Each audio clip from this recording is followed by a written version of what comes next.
So SDCC has come and gone. It's pretty much finishing up, wrapping up today, I believe, as of recording this.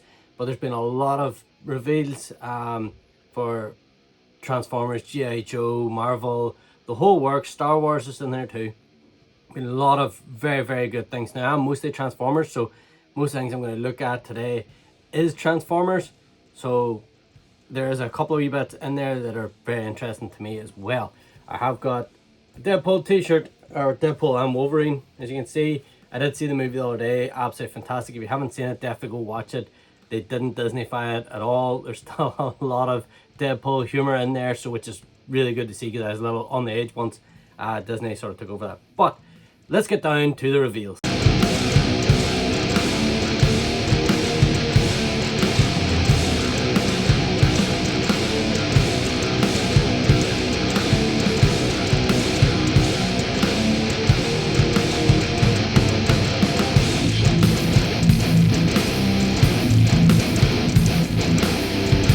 What's up YouTube? I'm Alpha Prime and welcome back to the channel.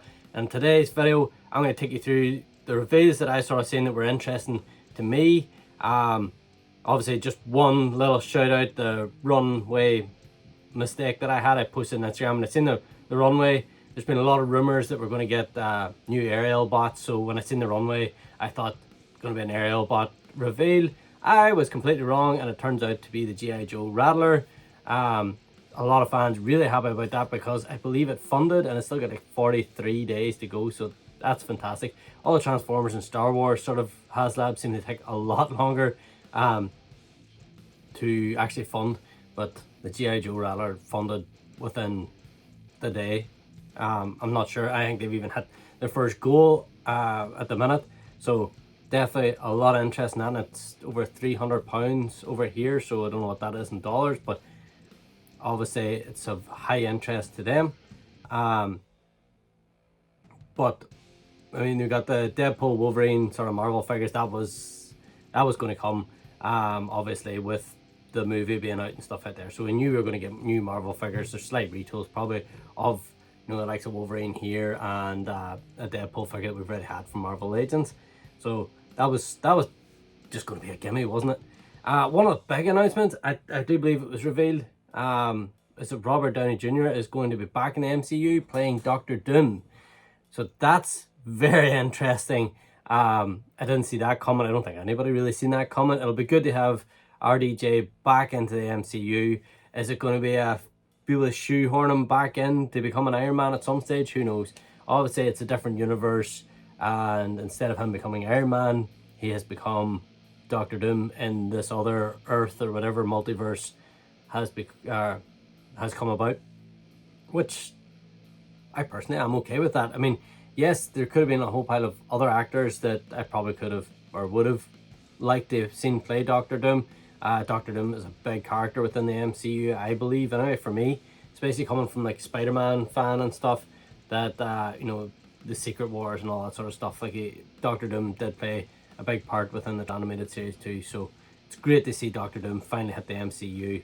And I'm excited about that, especially after seeing Deadpool versus Wolverine. Like, I'd sort of got a wee bit fatigued with the whole MCU. I think they go too much for the comedy thing now with Thor and stuff, and I think they just need to get back to making some serious MCU movies too. Deadpool was always going to be a sort of comedy, but there's a lot of action in there too, and a lot of, you know, Deadpool stuff. So for me, that's the norm. But I think Thor and all needs to just get back to becoming a wee bit more serious, I think. Personally, obviously you might have different ideas, but let's get down to the figures, Transformers mostly related, that were revealed, and it's good news for people that missed out on a lot of the exclusive figures. I know Walmart and all had them as exclusives. A lot of people in America didn't really have a chance of getting these, and a lot of people that were able to get them bought loads of them and then sold them at scalper prices. Like, you know, why do we do this to our own community? I don't know. I think, you know, if you can find something, help somebody out, even if you put $5 or $10 or pounds, whatever, on it, just as a, you know, I've found this, you've gained from it sort of thing. People putting them up at 2 or 3 times the prices. Like, why are we ruining it for other people that's trying to collect?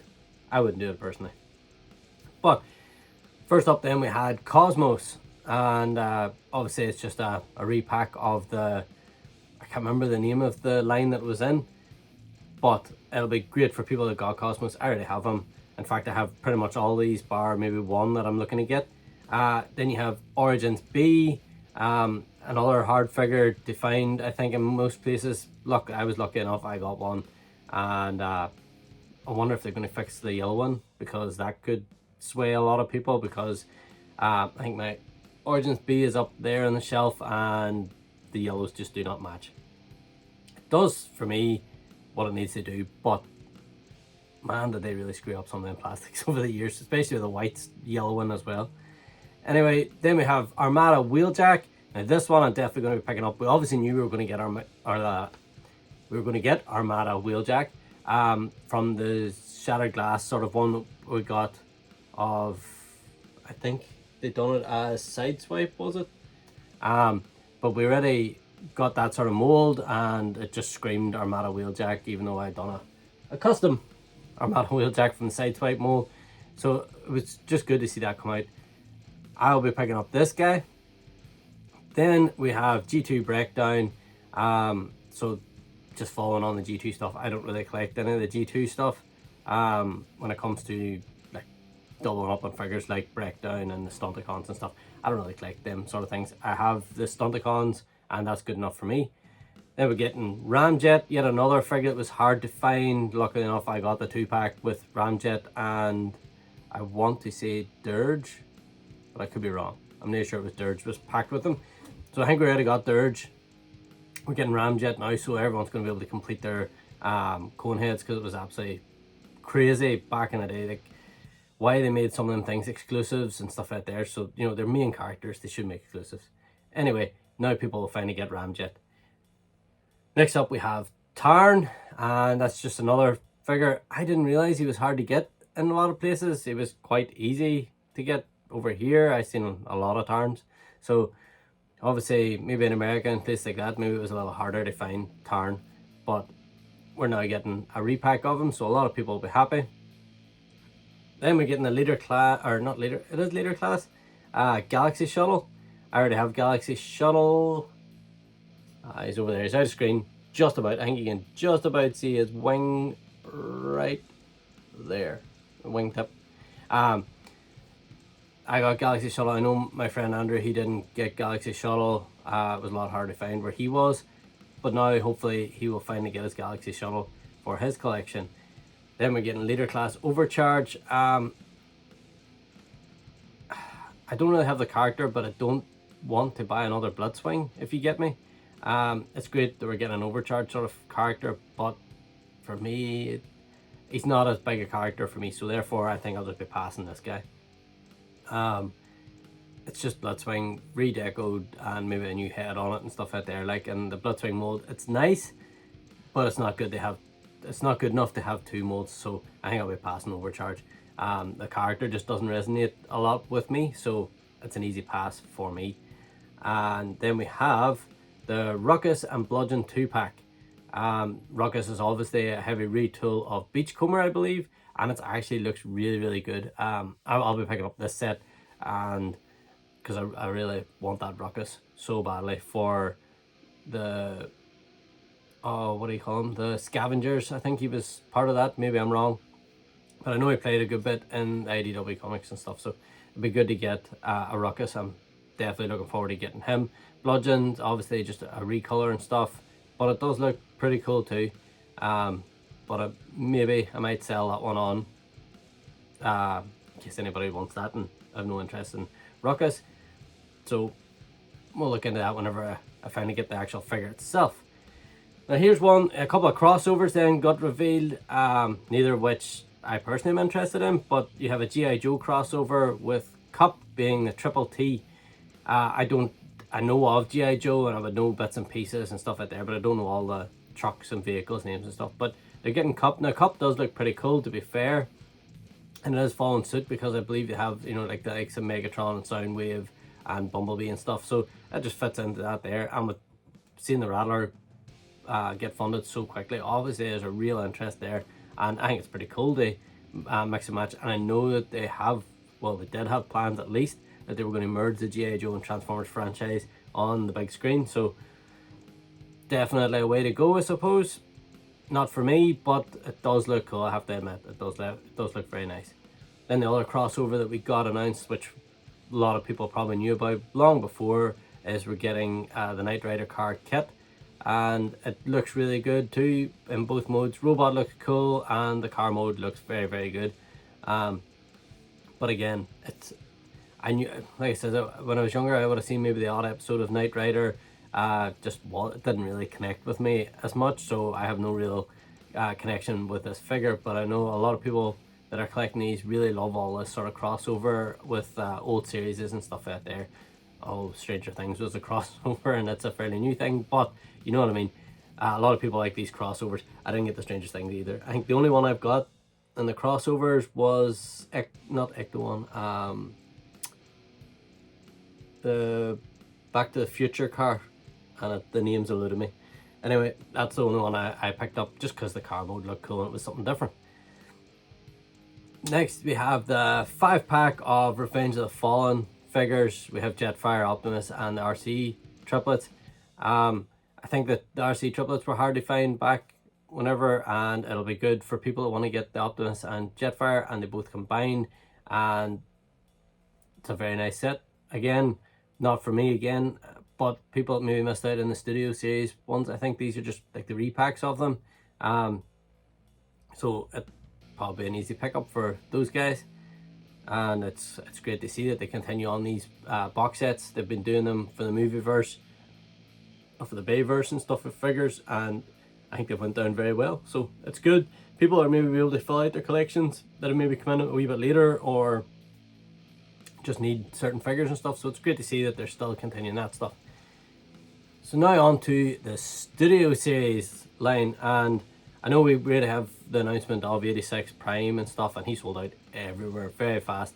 It looks like the definitive chug scale Optimus Prime, in my opinion. So we already got like an 86 sort of announcement, although there is things, I don't know if it got announced there because I maybe missed it, but the Studio Series 86 Devastator looks to be a thing, and the rumors are there's 2 Deluxes, 2 Voyagers, and then a leader pack with Hook and Long Haul, obviously being the main torso bit.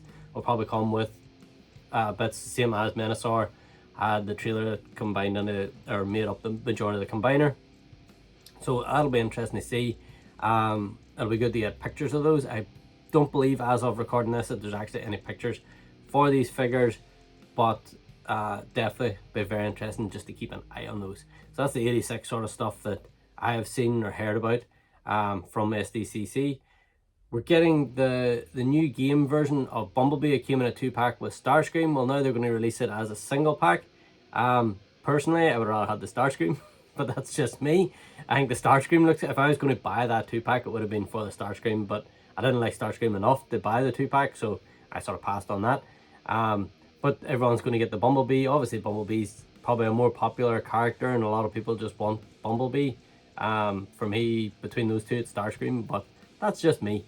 Happy days for those that really wanted the Bumblebee and maybe didn't want to pay the extra for the Starscream, although if you would have got the 2-pack and you want to sell the Starscream, I would have picked it up, but that's just the thing.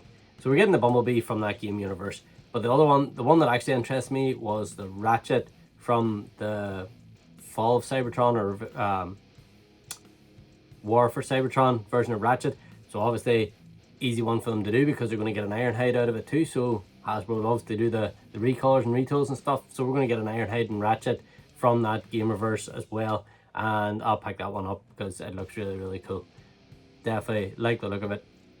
And we're getting a Legend scale Starscream from the Bumblebee movie, and I think that's actually really cool that they were able to shrink that design down, and it actually looks pretty good in both his robot and jet mode, so I'm sure people that collect the Legend scale and are into the Bumblebee movie and stuff will be very happy to get that guy in their collection.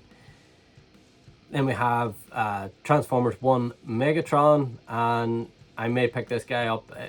I have to see the movie yet in September. I'm actually looking forward to it. The second advert seems it's got a bit more of a mature or even just more serious sort of feel about it, and I'm really, really glad to see it. Shockwave, not the way I expected Shockwave to maybe talk, but that's they did change some sort of things, like, but I do think that the second one maybe appeals a bit more to the older sort of generation.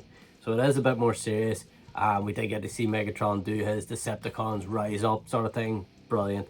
Great to see. I did think that it would be a bit more serious. I think the advert was just to sort of draw on a lot of the more younger people, and they maybe just were hoping, you know, that the older fans are going to go watch it anyway. I'm going to be watching it with my kids, and they're looking forward to it from them first advert. They didn't seem so interested in the second advert. They like all the humor and stuff out there, so Hasbro done their job there, I suppose. And then we have Concept Frenzy. I believe it's Concept because I'm not sure if he actually made it into the actual movie itself. So we're getting Frenzy. Obviously they had already released Rumble, so again, Frenzy was just going to come anyway. I mean, everybody knows once you get a certain mold, you're going to get a recolor, because that was another character that went alongside him, like Rumble, Frenzy, Ratchet, Ironhide, all those sort of guys. So that there was coming.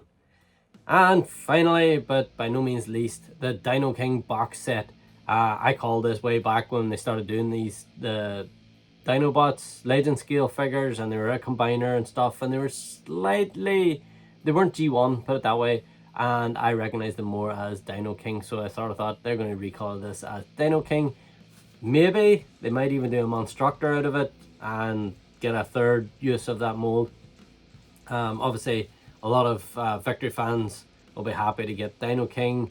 I think it's just too small a scale for me. I'd rather hold out, save me money, and maybe some third party or something like that is going to come in and do an actual Dino King. I know there already is a Dino King fans project and stuff, but again, scale wise it just didn't fit with my collection at the time, so I passed on that too. So maybe one day, who knows. And that's it for today's video, guys. I know I didn't cover all the G.I. Joe. There's no point for me because I don't know enough about G.I. Joe to even do it. I would just make myself look really silly covering all the G.I. Joe stuff. I know there's a lot of Star Wars stuff as well. If you're interested in me taking a look at the Star Wars, I don't collect a lot of Star Wars, but I do collect bits and pieces. If you want me to do a Star Wars looking at the Star Wars reveals and stuff out there, let me know in the comment section below, and then I'll take a look at it. But for me, the Transformers was the main attraction for me. I'm a big Transformers fan, as you can see from behind me. I do pick up the odd Marvel Legends, Star Wars here and there, but not a wide lot. And as I say, G.I. Joe, I've watched it when I was a kid and stuff out there, like it just didn't connect as much with it. But it's great to see that the franchise is doing very, very well. It's good to see all the franchises probably doing well. And I'm sure a lot of people are being thankful that their wallets won't be hit as hard this time round, as a lot of repackages within that the next wave or the next line is a lot of repacks. So with that, I hope you had a great weekend, guys. I hope you enjoyed watching all the panels and stuff, and anyone that was at SDCC, you lucky ducks, I'm sure it was an absolutely amazing weekend. Until next time, guys, stay awesome.